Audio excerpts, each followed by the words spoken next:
Hi gorgeous, this is episode number 32 with your host Christine Schlonski, and you are listening to Heart Sells Podcast. Enjoy. I am so super excited to have you back today.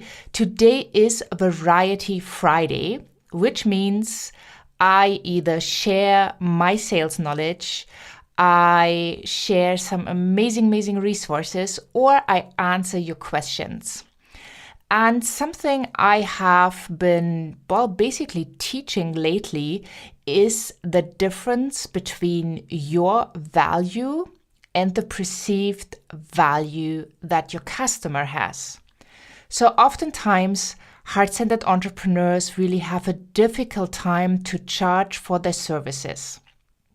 And, I don't mean to, some have actually an issue to charge at all, but lots of entrepreneurs have the issue to charge what they really, truly want to charge. An amount where their heart would sing, they would be super excited, and they would have a total different energy to go to work. So the big gap that usually is in place comes from two things. The entrepreneur has a value, and she or he is not quite sure what the value is and how to put a price tag on it. And then there is the perceived value of the customer, and also the entrepreneur doesn't really know what's the price tag. So let me explain it to you this way. As a heart-centered entrepreneur, you have a gift.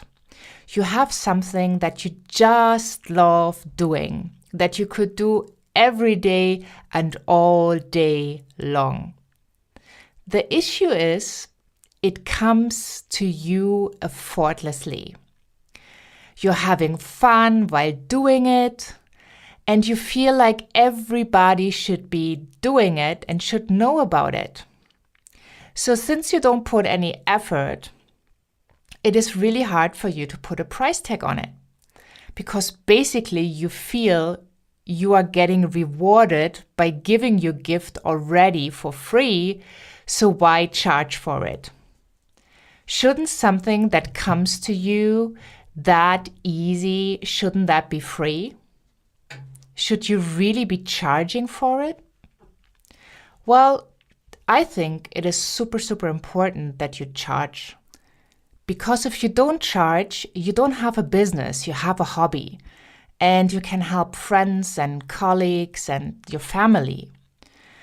But to make a huge difference and to help another person to transform, and I mean truly transform, and the transformation is only complete if there is an energy exchange, you have to ask for money.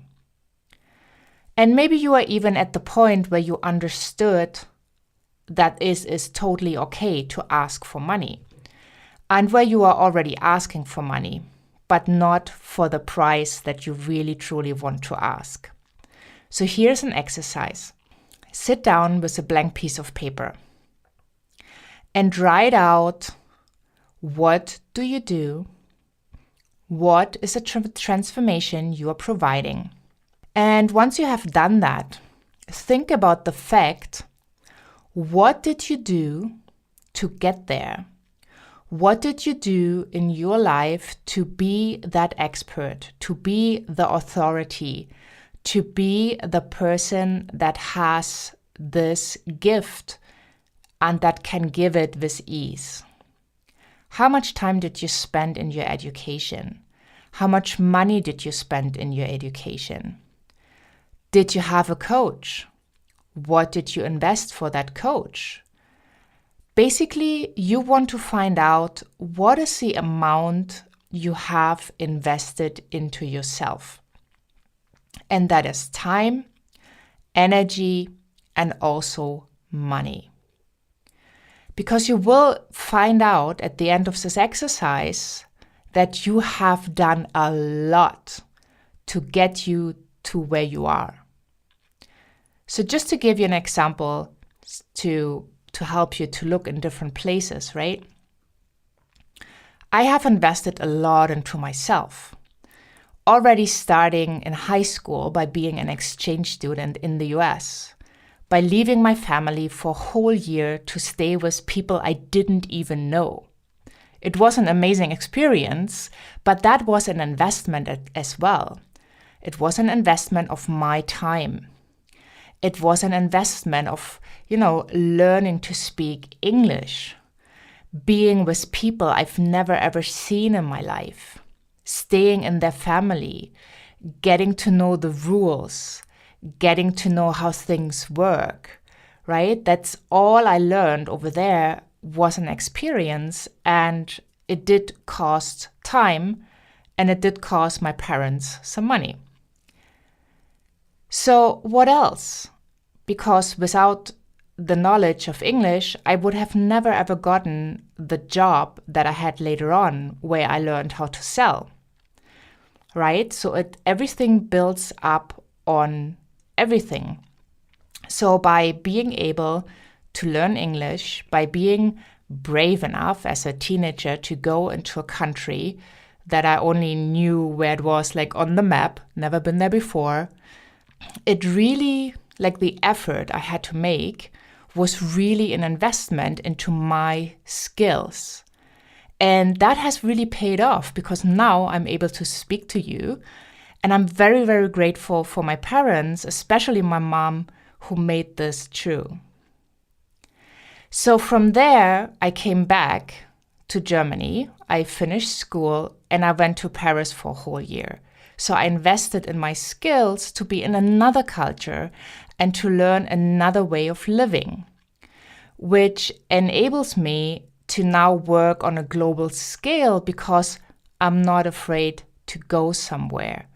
So that's the learning, and it comes to me effortlessly hopping on a plane right now and going places. For somebody else, it might be totally stressful. So what are you doing? What are you doing that enables you to have your gift in a way that you can give it with such ease? Get really, really clear and start early in your life. What did you do? Where did you invest your time? Where did you overcome fears and obstacles? And really write that down. Try not to forget the small pieces, right? Like me going a year to the US.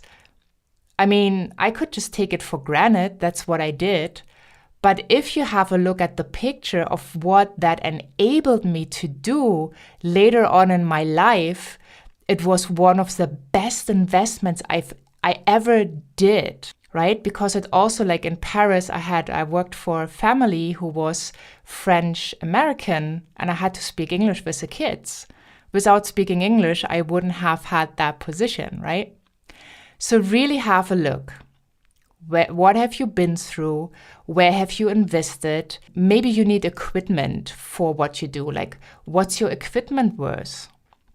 And get clear, and you're going to be surprised about that number. So now we're going to switch over to your potential client. In what kind of pain are they in? How important is it for them to have that transformation? What are they willing to invest in themselves?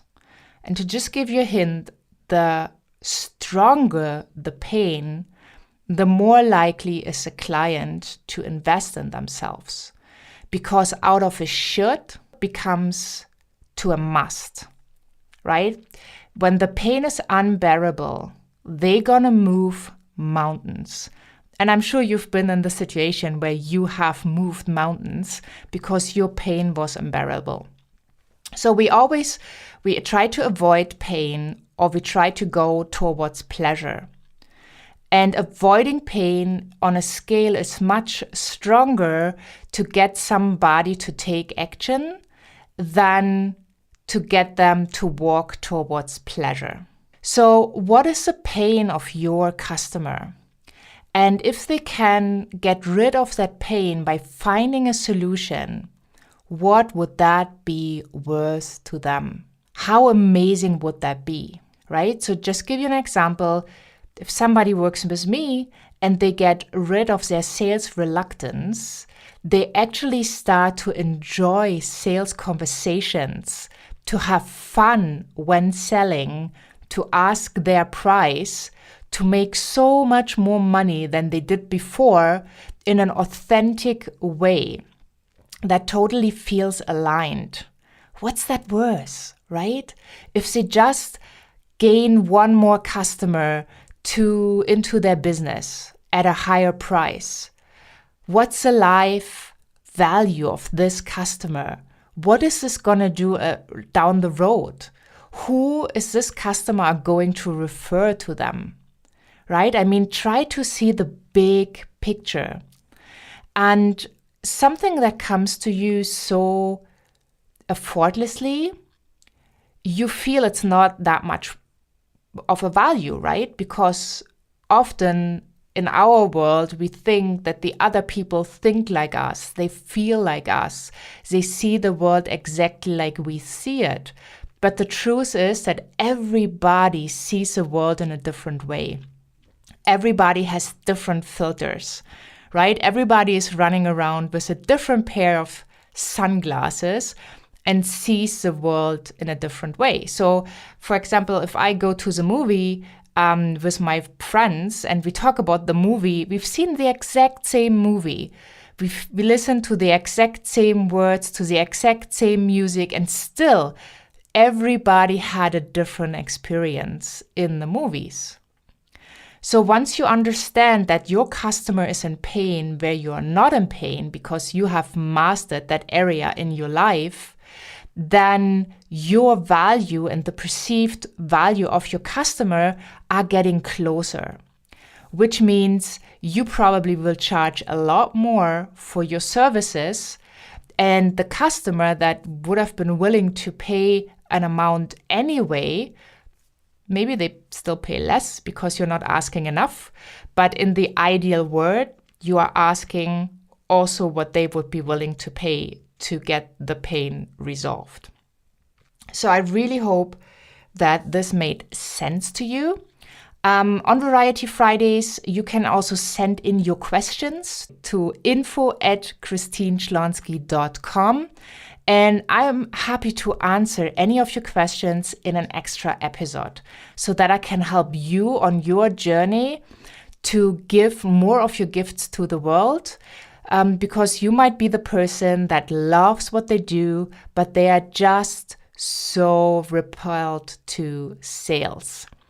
And if you're ready to step up and to learn how to love sales, how to make more sales at your price, to make more money, and to create a life of your dreams, keep on tuning in, keep on sending your questions, and join the Empowerment Notes, where I share weekly amazing content to support you on your journey to basically live the life of your dreams and have a business that really skyrockets. Thank you so much for tuning in. Make sure you check it out at christineschlonski.com. And I'm looking forward to have you on for the next episode. Bye for now.